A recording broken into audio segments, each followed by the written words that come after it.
Are sanctions the best tools for managing global economic policy today? With ever-increasing intensity, this contentious question has been debated in international politics since the early 1990s. Powerhouses such as the EU and the United States have long embraced sanctions to try to shake policy in countries both near and far from their borders, each arguing that diplomacy is unlikely to be sufficient enough alone.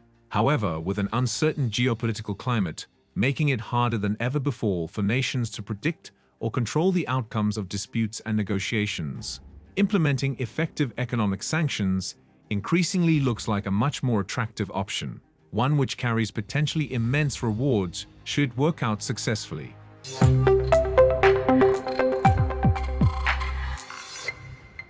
Hello and welcome to Business Ville. In today's video, we're exploring why exactly sanctions are seen as a preferable option by Western economies these days, and what kinds of results they can offer if employed properly. But before we continue with our video, don't forget to subscribe to the channel and click the notification bell for more amazing content. First of all, what do we mean when we say economic sanctions?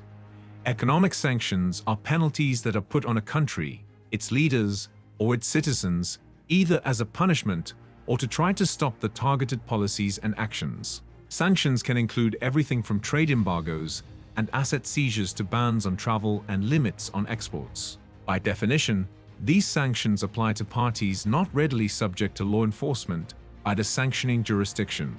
Such sanctions give policymakers a way to punish or stop objectionable actions that don't involve using military force. Sanctions have a wide range of uses outside of the country that imposes them, and they can be expensive for the targets amid increased global trade and economic interdependence. They can also be a harsh and ineffective policy tool, putting insufficient and disproportionate costs on the targeted governments and their most vulnerable citizens. As the world's largest economy and largest trading bloc, the US and the European Union have more power to impose sanctions than other countries. In how many forms can they be applied?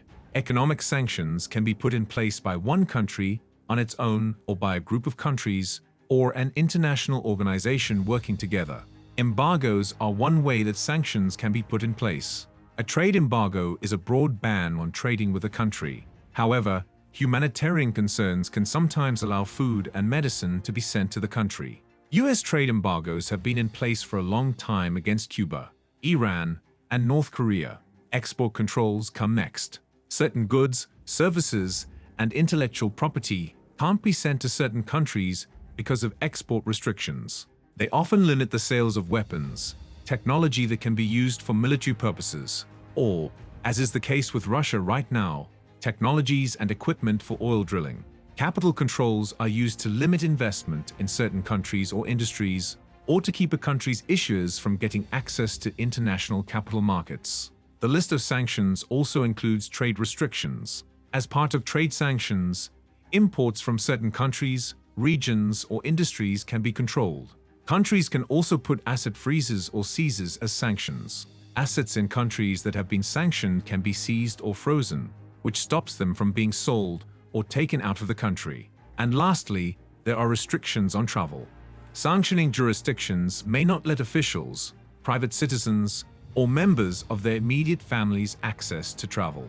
Now, let's look at a few sanctions imposed by the US and EU. Economic sanctions include restrictions on imports from China's Xinjiang region implemented in response to human rights violations against Uyghurs. Russia has faced severe sanctions both in the past and recent times. The first sanctions came following Russia's annexation of Crimea in 2014.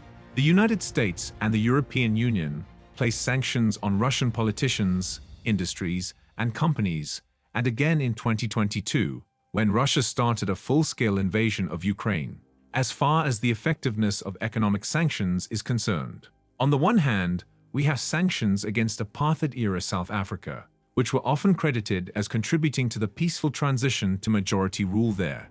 However, sanctions imposed on Saddam Hussein's Iraq, on the other hand, failed to end his authority and were dubbed a humanitarian tragedy by some. So, what's the future of economic sanctions? Along with military tools, economic sanctions have been used as a part of statecraft for a long time. But the world has moved into a new phase of globalization, where economic tools are used more and more for geopolitical purposes, and systemic rivalries are getting worse. We may see proxy wars and indirect military conflict, but economic warfare will have the most impact on how the major powers interact with each other. This is mostly because these powers will try to avoid direct conflict to avoid using nuclear weapons, and because they can use asymmetric dependencies in economics more easily. If punishment is the goal, the success of sanctions can be measured by how much they cost the countries and people they are meant to hurt. They can also charge the targeted country's people and the sanctioning country's companies. And that brings us to the end of today's video. What are your thoughts on the video? Let us know in the comments. If you enjoyed the video, please like it and subscribe to the channel. Thank you for your time. We'll see you later.